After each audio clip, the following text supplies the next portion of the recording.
सोमवंशी, रघुवंशी, सूर्यवंशी राजा की कहानी वाचन के लिए आज हम दोनों आपके समक्ष उपस्थित हुए हैं। कृपया हमारा सादर आदर स्वीकार करें। जिस वंश में राजा इक्ष्वाकु, ययाति, अज, दशरथ, भागीरथी, दिलीप और भगवान श्री राम ने जन्म लिया, उस महान वंश में एक सत्यवादी एवं धर्मात्मा राजा हरिश्चंद्र हुए। उनकी कीर्ति और यश देखकर देवराज इंद्र और सभी देवताओं को उनसे ईर्ष्या होती थी। ईर्ष्यावश देवराज इंद्र ने महर्षि विश्वामित्र को उनकी परीक्षा लेने के लिए उकसाया। इंद्र की बात मानकर महर्षि विश्वामित्र ने अपने योग बल से राजा हरिश्चंद्र को एक स्वप्न दिखाया। स्वप्न में उन्होंने अपना संपूर्ण राज्य महर्षि विश्वामित्र को दान कर दिया था। भोर होते ही महर्षि विश्वामित्र अयोध्या पहुंचकर राजा से कहते हैं, हे राजा, कल रात को आपने अपने स्वप्न में अपनी पृथ्वी का संपूर्ण राजपाट मुझे दान कर दिया है। हे मुनिवर, मैं आपकी कही गई बातों को सहर्ष स्वीकार करता हूँ और अपना संपूर्ण राजपाट आपको दान करता हूँ। राजा हरिश्चंद्र संपूर्ण पृथ्वी के राजा थे, इसलिए उन्होंने अपनी दान की गई भूमि में निवास करना उचित नहीं समझा। उन्होंने अपनी प्रिय पत्नी शैव्या और अपने प्रिय पुत्र रोहिदास को लेकर काशी में निवास करने का निर्णय किया। परंतु काशी ही क्यों? क्योंकि पुराणों में वर्णित है काशी भगवान शंकर के त्रिशूल पर बसी है, अतः वह पृथ्वी पर होते हुए भी पृथ्वी से अलग है।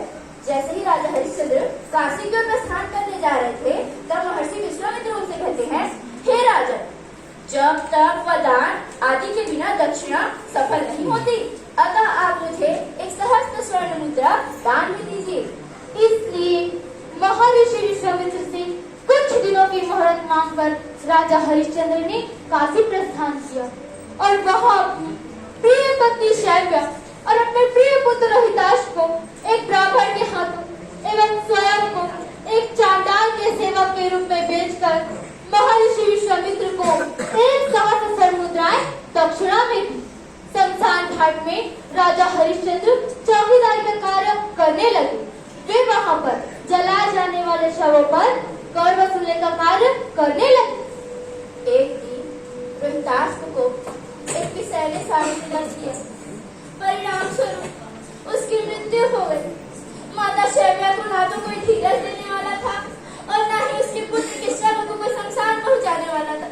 वह रोती बिलखती अपने पुत्र को अपने हाथों में उठाए अकेले शमशान पहुंची। जैसे ही महारानी शैव्या अपने पुत्र का अग्नि संस्कार करने ही जा रही, तभी वहां पर राजा हरिश्चंद्र आए और उनसे कर की मांग करने लगे।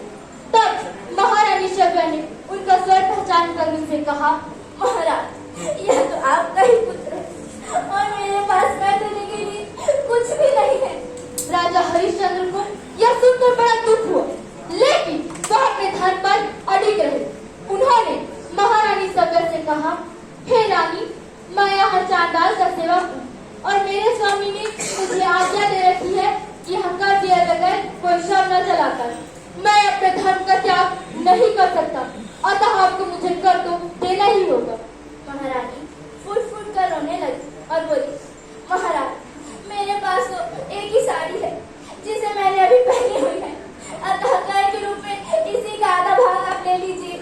जैसे ही महारानी शैव्या अपने साड़ी का पल्लू फाड़ने ही वाली थी, तभी वहां पर सभी देवता महर्षि विश्वामित्र एवं स्वयं देवराज इंद्र उन पर पुष्प बरसाते हुए प्रकट हो जाते हैं एवं उनके पुत्र को जीवित कर उनका सारा राजपाट उन्हें वापस लौटाते हुए उन्हें यह आशीर्वाद देते हैं कि हम आपको आशीर्वाद देते हैं कि आप अपनी सत्यवादिता एवं धर्म परायण के कारण युगों युगों तक राजा सत्यवादी हरिश्चंद्र के नाम से जाने जाते। धन्यवाद। जय हिंद, जय भारत, जय श्री कृष्ण।